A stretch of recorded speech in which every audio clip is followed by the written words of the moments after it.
और चलिए एक बार फिर से हम आपको लिए चलते हैं CM Sai Chhattisgarh industry dialogue में अब पहुंचे हैं। ये कार्यक्रम की तस्वीरें हम आपको दिखा रहे हैं मंच की सीधी। डीजी ईडीआईआई और डायरेक्टर एमएसएमई जो मंचासीन है, हम आप सबका इस कार्यक्रम में उपस्थिति के लिए धन्यवाद और स्वागत करना चाहेंगे।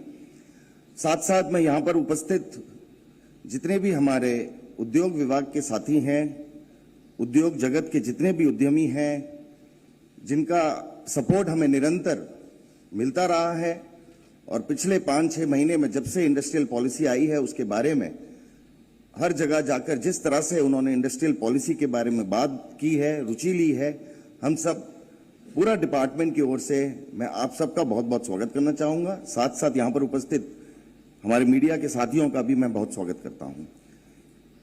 अब मैं एक छोटी सी प्रस्तुति दिखाना चाहूंगा कि अभी तक हमने क्या क्या कोशिश की है पॉलिसी आने के बाद और आगे हमारी क्या कोशिश होंगी।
Thank you. आज का ये कार्यक्रम हमारा उसी श्रृंखला का भाग है जहां पर हम हर महीने या तो फिर छत्तीसगढ़ में या फिर छत्तीसगढ़ के बाहर किसी राज्य में जहां पर नई नई इंडस्ट्रीज हैं और जो अलग अलग इंडस्ट्रीज हैं जिनका अभी तक छत्तीसगढ़ में शुरुआत नहीं हुई है, हम जाकर उनसे डिस्कस करके चर्चा कर फिर इस तरह के इंडस्ट्री डायलॉग और इंडस्ट्री कनेक्ट उसमें बहुत ही बढ़िया इंटरवेंशन है। एक बहुत ही अच्छा महिला उद्यमियों के लिए प्रोत्साहन के लिए इंटरवेंशन है और सेक्टर स्पेसिफिक फोकस है जिसमें सेक्टर स्टडी की गई है और क्लस्टर बेस्ड साथ मिलाकर इसको किया है। और आज मैं दिखाना चाहूंगा कि किस तरह से हमारी निरंतर कोशिश हुई है कि छत्तीसगढ़ में जो टेक्नोलॉजीज हैं उनको किस तरह से हम स्ट्रेंथन करें। हम ना केवल ऑलरेडी एक बहुत बड़े प्रोड्यूसर हैं स्टील के, लेकिन हम और टेक्नोलॉजीज को भी लेकर आए, क्योंकि ये मैप दिखाता है, ये ग्राफ दिखाता है कि दुनिया की जो सबसे ज्यादा प्रोग्रेसिव इकोनॉमीज हैं वो तभी प्रॉस्पर हुई, वो तभी ग्रो कर पाई जब उन्होंने अलग अलग टेक्नोलॉजीज को अपने स्टेट में, अपने देश में पनपने दिया, सपोर्ट किया। और उसी कड़ी में माननीय मुख्यमंत्री जी ने जब ये पॉलिसी बन रही थी हमें बताया था कि ना केवल हम एग्जिस्टिंग इंडस्ट्रीज को सपोर्ट करें, उनको सपोर्ट किस तरह से करें, साथ साथ क्या हम नई नई इंडस्ट्रीज जो छत्तीसगढ़ में वर्तमान में नहीं है, चाहे वो इलेक्ट्रॉनिक्स के क्षेत्र में हो, चाहे वो आईटी के क्षेत्र में हो, क्या हम उनको छत्तीसगढ़ में ला सकते हैं और किस तरह से उन इंडस्ट्रीज को लाने के लिए हम अपनी पॉलिसीज को, थ्रस्ट एरियाज को उस तरह से डिफाइन करें। So this was a very very clear idea to take the state forward. The map was very clear. Our inspiration was definitely from all the economies and all the states who have actually prospered well because they had different kinds of technologies operating within their country. ये है idea कि हम कैसे iron and steel और rice से हम diversify हों, हम फार्मास्यूटिकल में भी हों, हम टेक्सटाइल्स में भी हों, हम आईटी में हों, हम सेमीकंडक्टर की तरफ भी छलांग लगाएं, हम डेटा बैंक्स के भी होस्ट हों, हम मतलब इलेक्ट्रॉनिक्स में हो, इलेक्ट्रिकल्स में हो। आज ऑलरेडी आप में से काफी लोग इनके अलग अलग क्षेत्रों में काम कर रहे हैं, लेकिन कोशिश है कि बड़े बड़े एंकर्स जो ये अलग अलग इंडस्ट्रीज को डिफाइन करते हैं, हम उन्हें किस तरह से छत्तीसगढ़ में लेकर आए, फार्मास्यूटिकल को कैसे लेकर आए, टेक्सटाइल्स को लाएं, ईवी को लाएं, हम किस तरह से यहाँ पे जो एग्जिस्टिंग प्लेयर्स हैं उनको स्ट्रेंथन करने के लिए नई नई टेक्नोलॉजीज लाएं। हम स्किल डेवलपमेंट के बाद टेक्नोलॉजी एडवांस करें। इससे पर कैपिटा इनकम, कल जो छत्तीसगढ़ की रिपोर्ट निकली थी आपने देखा था कि छत्तीसगढ़ का पर कैपिटा इनकम बढ़ा है पिछले सालों से। तो इसी पर कैपिटा, बढ़ते हुए पर कैपिटा इनकम को किस तरह से फायदा लाया जाए, किस तरह से प्रोडक्टिविटी इंक्रीज हो, जिससे इकोनॉमिक ग्रोथ हो सके। अभी तक जो हमने पिछले 5 महीने में, लगभग 4.5 महीने में, जो अभी तक हमने अलग अलग शहरों में जाकर और रायपुर में जो अभी हमें इन्वेस्टमेंट्स मिले हैं, और ये वैसे इन्वेस्टमेंट्स हैं जहां पर हम पहले एमओयू करने के बाद चर्चा नहीं करते, हम पहले इंडस्ट्रीज से डिटेल में चर्चा करते हैं, उनके नंबर्स के बारे में हम बात करते हैं, और फिर जब वो पूरी तरह से सहमत हो जाते हैं तो हम फिर उसके बाद इन्विटेशन टू इन्वेस्ट देते हैं। जो चीज पहले 1-1 साल में एमओयू होते थे, आजकल एसआईबीबी के चेयरमैन के तौर पे माननीय मुख्यमंत्री जी के यहां से हमें तुरंत उनकी अनुमति मिलती है जब हम आपसे आपके इन्वेस्टमेंट प्रपोजल पे डिटेल डिस्कस कर लें। ये न्यू टेक्नोलॉजीज, पॉलीमेटेक अपने आप में एक सेमीकंडक्टर के इंडिया के ओनली प्लेयर हैं इस समय जो 5G और 6G की सेमीकंडक्टर चिप्स बनाते हैं। रैक बैंक ये डेटा सेंटर में है, हाला ईवी स्पेस में है, यश फैन इलेक्ट्रिकल्स में है, वी राइस सॉफ्टवेयर डेवलपमेंट में है, और विजन प्लस बीपीओज एंड केपीओज और सॉफ्टवेयर स्पेस में है।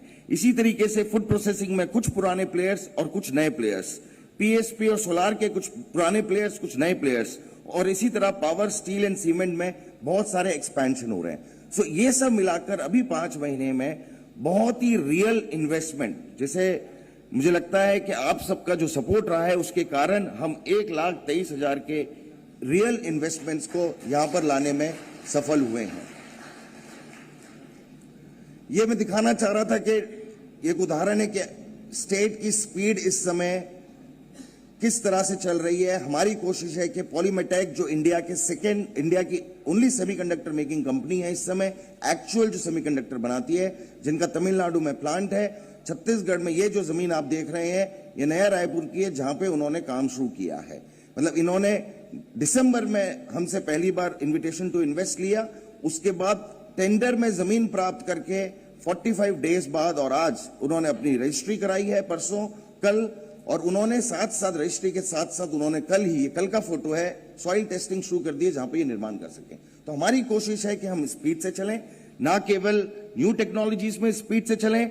हमारी कोशिश है, क्योंकि हमारे पास इस समय ये इकोसिस्टम है जहां पे हमें मंच पे बैठे हुए समस्त अतिथियों का जो सपोर्ट मिल रहा है, उसी के कारण ये संभव हो रहा है कि हम 40 से 45 दिन में एक सेमीकंडक्टर जैसी कंपनी को भी छत्तीसगढ़ में यहां लाकर काम शुरू कराने में सफल हुए हैं। और ये संभव नहीं था जब तक आप लोगों से जब इंडस्ट्रियलिस्ट की बात होती है और आप जब पॉजिटिव चीजें स्टेट के बारे में बताते हैं, उससे उनका मनोबल बढ़ता है।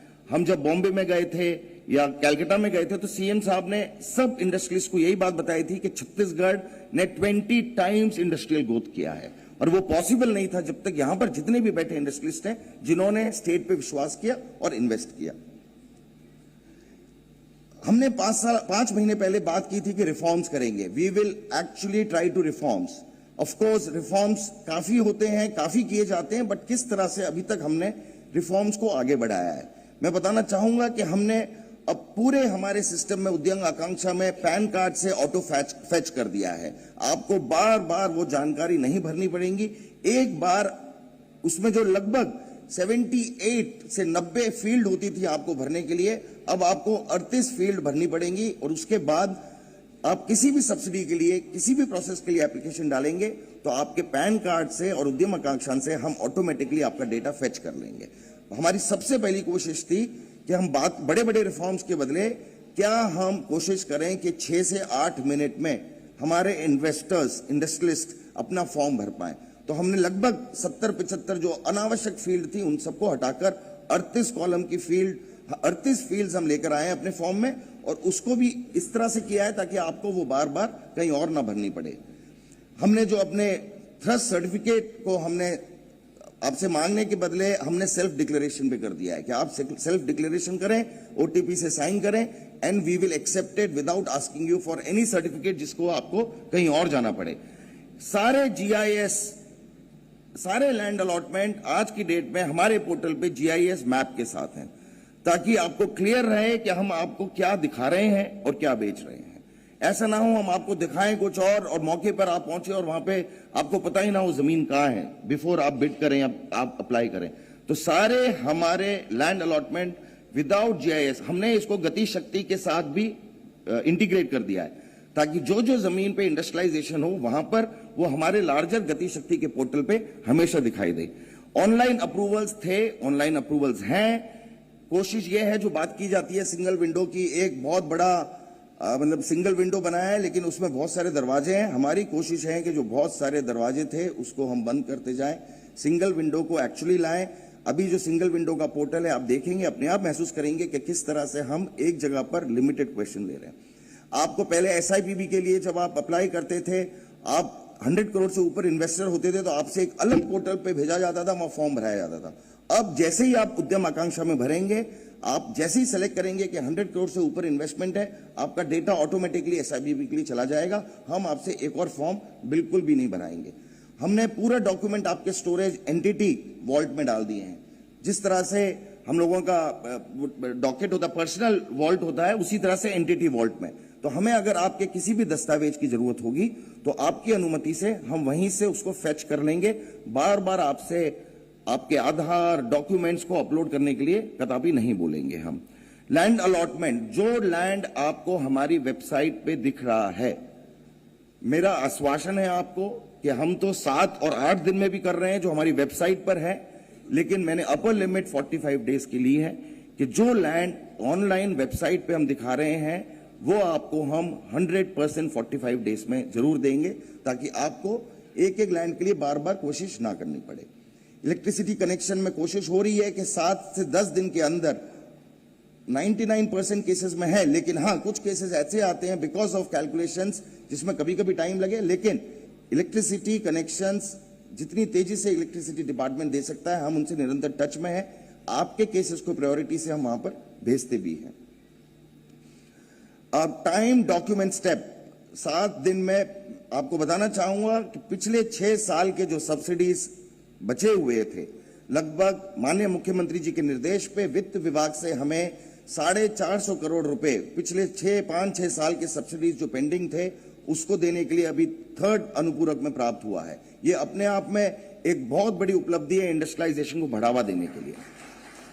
लगभग 3,500 सब्सिडी के केसेस पेंडिंग थे, या तो वो कॉस्ट की राशि के अभाव में पेंडिंग थे या फिर वो अप्रूव नहीं किए गए थे। उन सबको हमने अप्रूव करके 3,500 में से 2,400 केसेस हमने अप्रूव करके तैयार कर लिए। और क्योंकि अभी हमें राशि मिल गई है तो हम आने वाले दिनों में उसको इस वित्तीय वर्ष को पूरा होने से पहले कोशिश करेंगे कि उसको हम डिसबर्स कर सकें। एफसीआई सब्सिडी की एप्लीकेशन सिंगल पेज की कर दी है, क्योंकि आपकी सारी जानकारी हमारे पास है, हमें आपसे और जानकारी नहीं चाहिए। आपसे हम सब कुछ पहले ही ले चुके हैं। 3 स्पेसिफिक डॉक्यूमेंट्स के बेसिस पे हम आपके सारे सब्सिडी क्लेम्स कोशिश कर रहे हैं कि हम दें। उसमें deemed approval for electricity duty application certificate के लिए है। Annual inspection for incentive disbursement, मतलब एक एनुअल इंस्पेक्शन किया और उसके बेसिस पे हम इंसेंटिव डिसबर्स कर पाए। जैसा कि आपको पता है कि 24/7 ऑपरेशंस अलाउ हो गए हैं, ताकि ज्यादा लोगों को रोजगार भी मिले, आपको बिजनेस करने के वर्किंग आवर्स ज्यादा मिले। Licence for petroleum retail outlets को खत्म कर दिया गया है। भूया में इस समय ट्रांजैक्शन डीड और आरओआर को भी पूरा दिखाया जा रहा है, प्रदर्शित किया जा रहा है। यहां पर redundancy, shops and established act में जो रिडंडेंसीज थी, एक ही चीज को बार बार जो हो रही थी, लाइसेंसेस बार बार अप्लाई करने पड़ रहे थे, उसको लेबर डिपार्टमेंट ने खत्म कर दिया है। टाउन एंड कंट्री प्लानिंग में वर्तमान में अभी जितने अपने रिफॉर्म्स लाए हैं,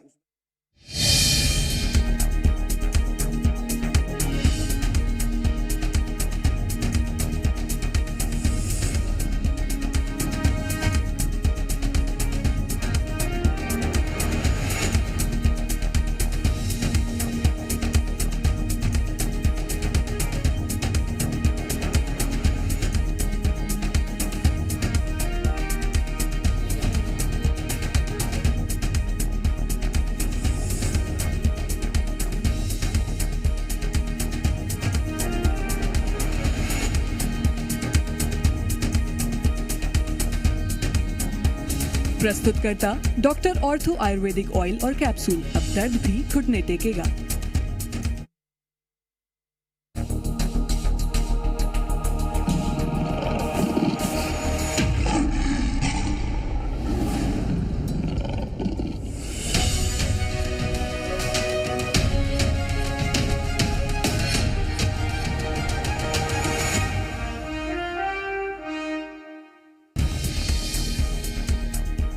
उत्तराखंड के माड़ा में एवलांच में रेस्क्यू ऑपरेशन जारी। 55 मजदूरों में से 47 मजदूरों का रेस्क्यू। सीएम धामी ने हादसे वाली जगह का लिया जायजा। एक मजदूर की मौत। ग्लोबल इन्वेस्टर समिट में मिले निवेश के लिए एक्शन प्लान। 100 करोड़ के प्रस्तावों के लिए बनेंगे नोडल अधिकारी। निवेशकों से करेंगे सीधे संपर्क। ईडी के खिलाफ कांग्रेस के प्रदर्शन पर अरुण साव का तंज। सबूतों के आधार पर कार्रवाई कर रही ईडी। प्रदर्शन की आड़ में हाथ छिपा रही कांग्रेस।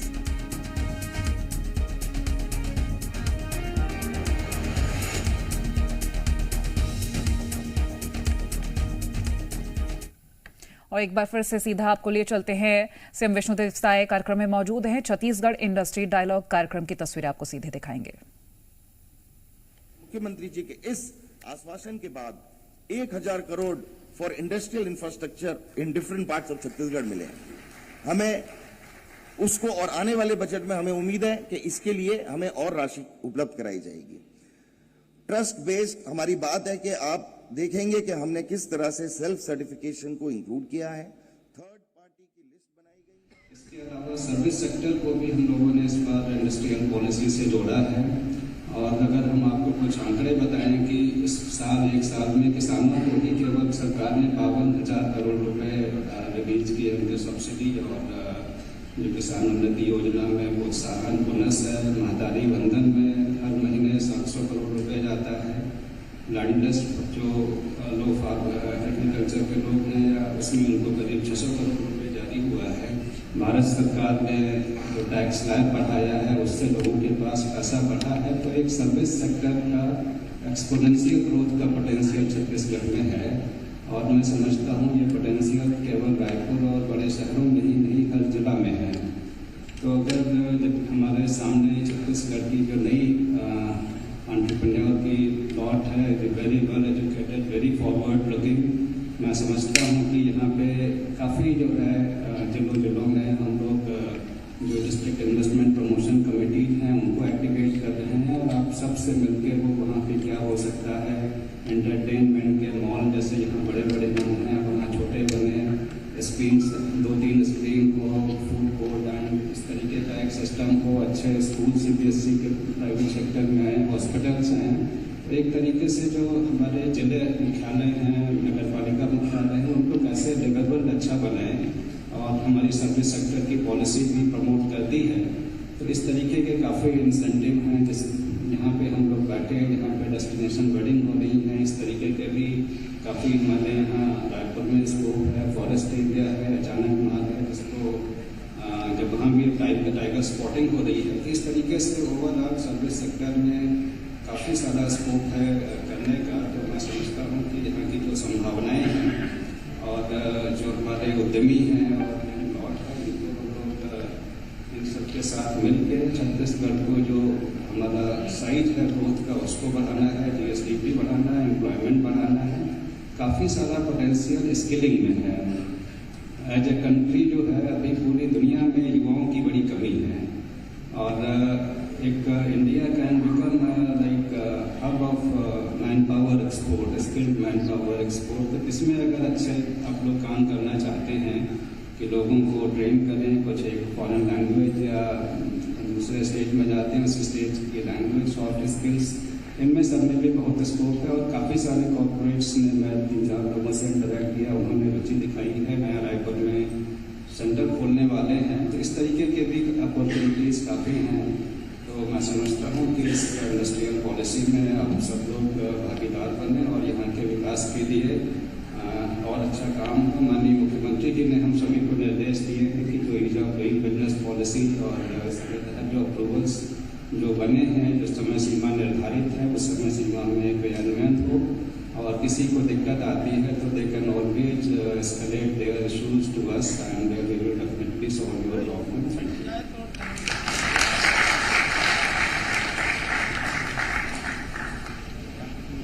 बहुत बहुत धन्यवाद सर।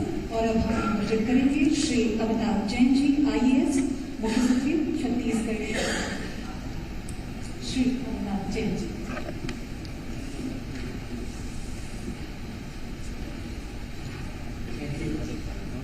आज के इस कार्यक्रम के मुख्य अतिथि प्रदेश के सम्मानीय मुख्यमंत्री श्री विष्णुदेव साय जी, प्रदेश के सम्मानीय उद्योग मंत्री श्री लखनलाल देवांगन जी, मंचासीन भारत सरकार के प्रतिनिधि PDEI के DG, मेरे अधिकारी साथीगण और छत्तीसगढ़ के उद्योग व्यापार जगत के हमारे परिवार के सभी सम्मानीय सदस्यगण। हर बार आप मेरी बात सुनते हैं, इसलिए मेरे पास बहुत कुछ कहने को नहीं रहता है, लेकिन जब इंडस्ट्रियल पॉलिसी रिलीज हुई थी तो यहाँ प्रोग्राम हुआ था और उसके बाद एक और कनेक्ट कार्यक्रम हुआ था जो मंत्रालय के सामने हुआ था। शासन की ओर से मैंने आपको विश्वास दिलाया था कि हम लोग लगातार मिलते रहेंगे और आपका सुझाव लेते रहेंगे। ये भी अनुरोध किया था कि जो बाहर के निवेशक हैं और प्रदेश के भी जो नए निवेशक होने वाले हैं, उनको हमारी बातों पे कम यकीन होगा और आप लोगों की बातों पे ज़्यादा यकीन होगा। तो अपेक्षा की थी कि आप लोग हमारे ब्रांड एम्बेसडर्स बने और आप लोगों ने इसमें बहुत सहयोग शासन का किया है। हमारे दिल्ली और मुंबई के इन्वेस्टर कनेक्ट इवेंट्स में जो हमारे प्रदेश के उद्यमियों ने जो बात प्रदेश के बारे में रखी, उससे वहाँ जितने भी हमारे गेस्ट आए थे उनके मन में प्रदेश के प्रति उत्सुकता और विश्वास की भावना दोनों बढ़ी। आज फिर से हम आपके साथ रूबरू हैं। आज दो नई चीजें भी प्रारंभ हुई हैं। एक तो MSME मंत्रालय भारत सरकार का छोटे उद्योगों के लिए रैंप कार्यक्रम, छोटे उद्योगों को अपने बूते पे अकेले कुछ करने में हमेशा दिक्कत रहती है, ये सुविधा उनके लिए उपलब्ध होगी। और एक बड़ी कठिन चीज जो एंटरप्रेन्योरशिप डेवलपमेंट वाली है कि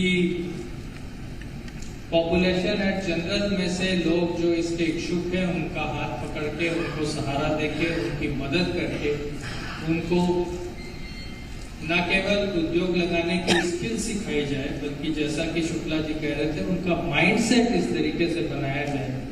क्यों ऐसा हो कि सारे उद्योगपति जैन और अग्रवाली हो? क्यों ऐसा नहीं हो कि साधु हो, चंद्राकर हो, देवाकर हो, कैरकटा हो, सब क्यों उद्योगपति ना हो? ये काम, बहुत कठिन काम EDI ने अपने हाथ में लिया है। मैं आपका स्वागत भी करता हूँ, आपको धन्यवाद भी देता हूँ। मेरा यह सौभाग्य रहा है कि इस प्रदेश में पिछले 25 वर्षों में 3 बार मैं उद्योग सचिव रहा हूँ। तो आप में से अधिकांश से मेरा 1-to-1 बातचीत होता रहता है। उद्देश्य मेरा यही होता है कि ये समझा जाए कि किस तरीके की तकलीफें, किस तरीके के विलम्ब आदि हो रहे हैं।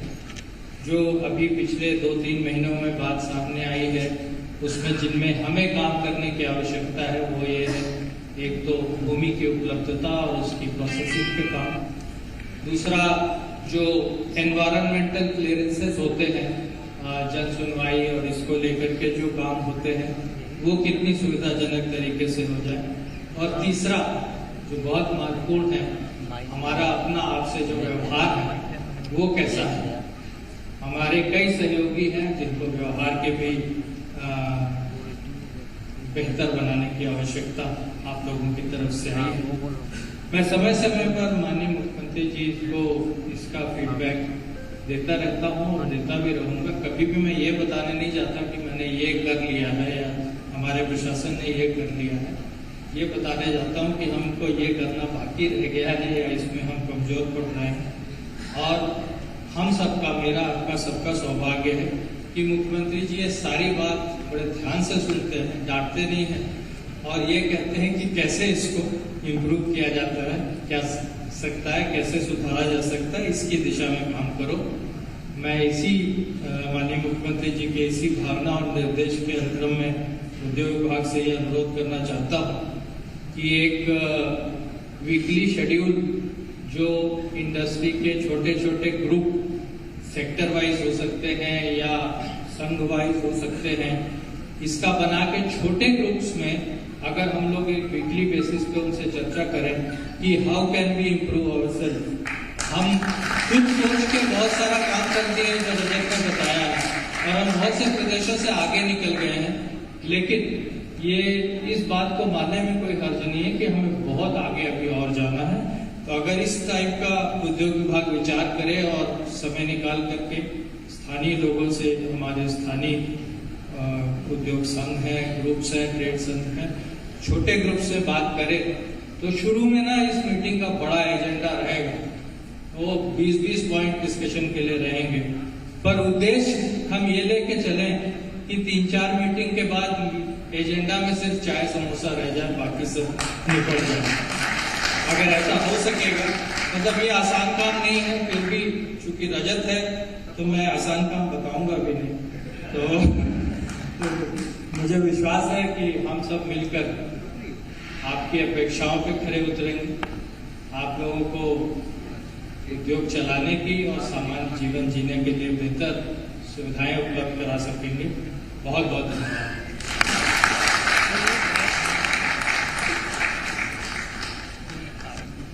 बहुत धन्यवाद सर। और अब हम ससम्मान माननीय मंत्री उद्योग एवं वाणिज्य विभाग श्री लखनलाल दिवाकर जी को आमंत्रित करेंगे कि आप कृपया आएं और उद्बोधन दें। माननीय मंत्री छत्तीसगढ़ शासन श्री लखनलाल दिवाकर जी।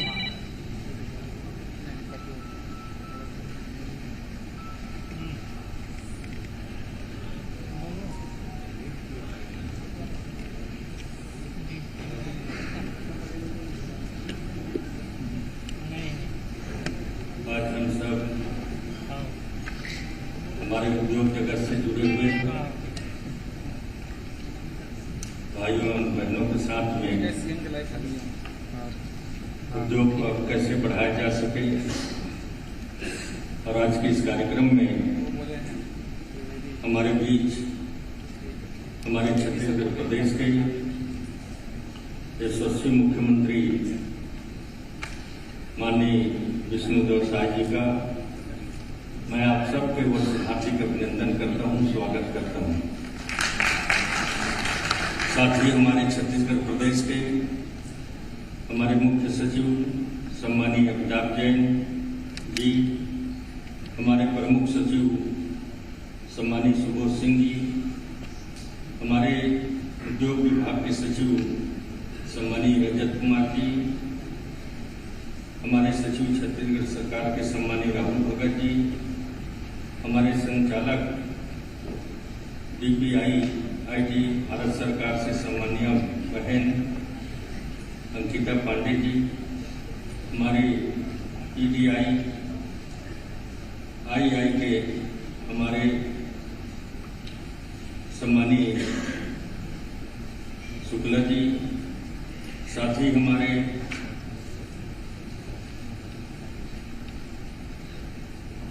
सम्मानीय विवेश कुमार जी, सम्मानीय प्रवीण शुक्ला जी, सम्मानीय संतोष भगत जी, सम्मानीय आलोक द्विवेदी जी, सम्मानीय उप सचिव प्रेमा जमीन जी, सम्मानीय हमारे उमेश अग्रवाल जी, साथ ही हमारे उद्योग से सम्मानीय पंकज छावरा जी, सम्मानीय संजय जैन जी, सम्मानीय विजय कुमार जी, सम्मानीय संजय त्रिपाठी जी, सम्मानीय अश्वनी गर्ग जी, सम्मानीय पुरुषोत्तम भाई जी पटेल जी, सम्मानीय वेदेश जिंदल जी, सम्मानीय अमर पंजवानी जी, साथ ही हमारे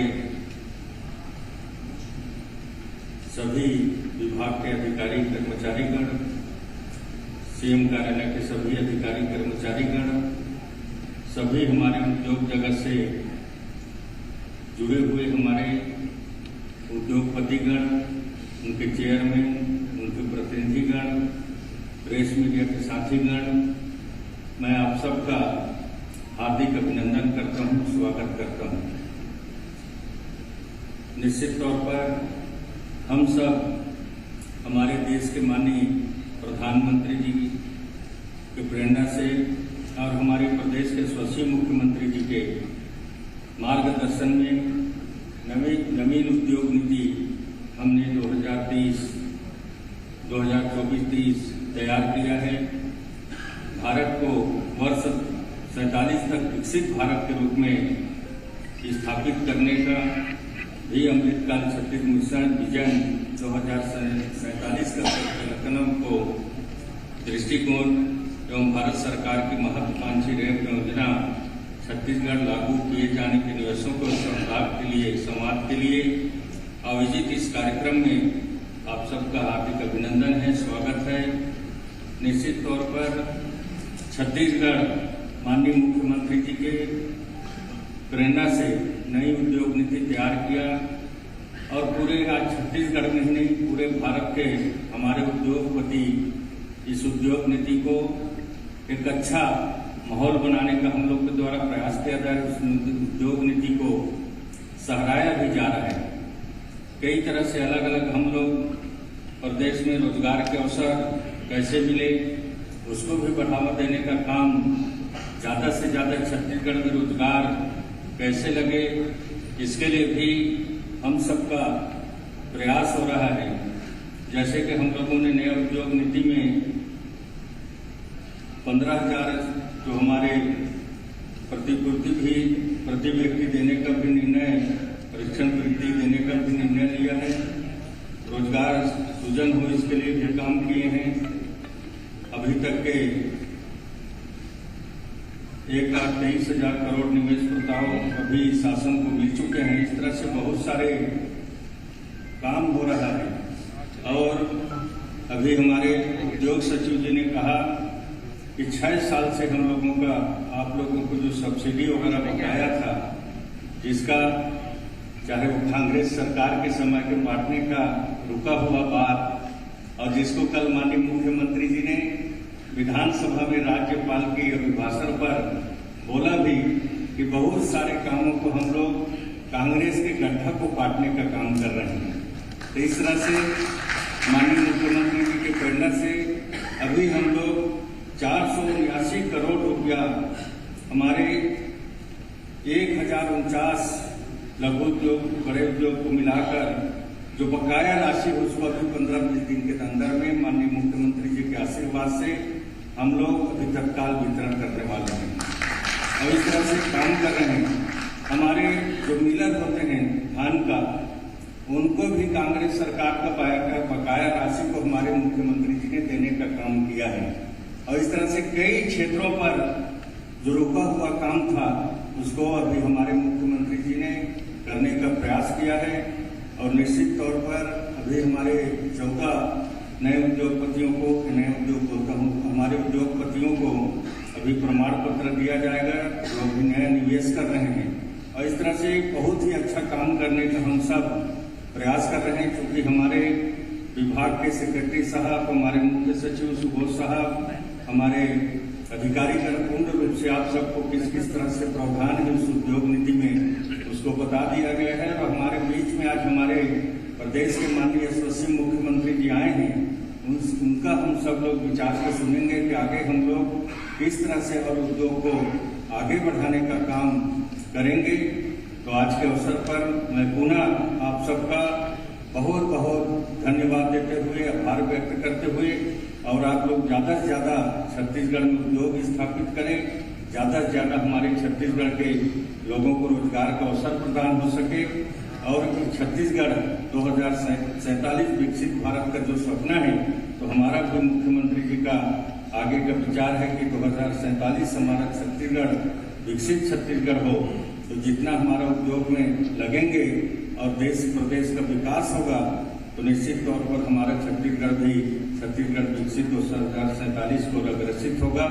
आज के अवसर पर पुनः मैं आप सबका धन्यवाद देते हुए, आप सबका आभार व्यक्त करते हुए और माननीय मुख्यमंत्री जी का, खास करके हमारे मुख्य सचिव जी, मुख्यमंत्री जी, हमारे मुख्यमंत्री जी का मैं खास करके धन्यवाद करता हूं कि हमारे जब भी हम लोगों ने उद्योग विभाग का कोई कार्यक्रम रखा है उसमें हम लोगों को काफी समय देने का प्रयास किए हैं। उद्योग नीति बन रहा था उस समय भी उनका लगातार मार्गदर्शन मिल रहा था। इस कारण से अच्छा उद्योग नीति बना, इसके लिए उनका आभार व्यक्त करते हुए और आप सबका धन्यवाद ज्ञापित करते हुए अपने बात को समाप्त करता हूँ। जय हिंद, जय भारत, जय छत्तीसगढ़।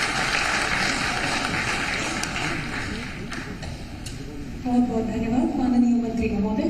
विकसित छत्तीसगढ़ के सपने को साकार करने के लिए निरंतर अग्रसर छत्तीसगढ़ सरकार। और चलिए अब बारी है उस पल की, उस क्षण की जिसके लिए आज ये कार्यक्रम तय किया गया है।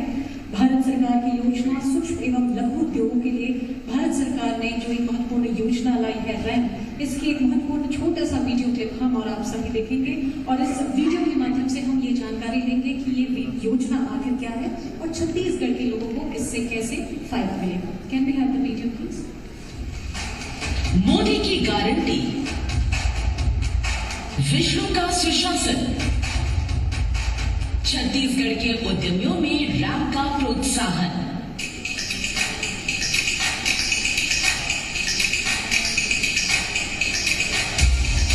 नरेंद्र मोदी सरकार की सूक्ष्म लघु और मध्यम उद्योग मंत्रालय की रैम योजना का लाभ अब छत्तीसगढ़ के उद्यमी भी उठा सकेंगे।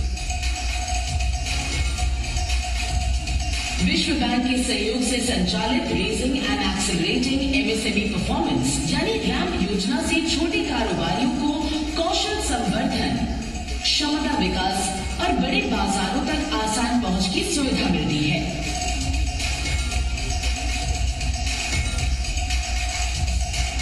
रैम योजना से मिले 67 करोड़ रुपए से छत्तीसगढ़ की विष्णु सरकार को राज्य में निवेश और रोजगार को बढ़ाने में मदद मिलेगी। एमएसएमई सुविधा केंद्रों के जरिए उद्यमियों के साथ बेहतर सहयोग और समर्थन का माहौल बनेगा। बैंकों और एमएसएमई के बीच वित्तीय समन्वय और सशक्त होगा।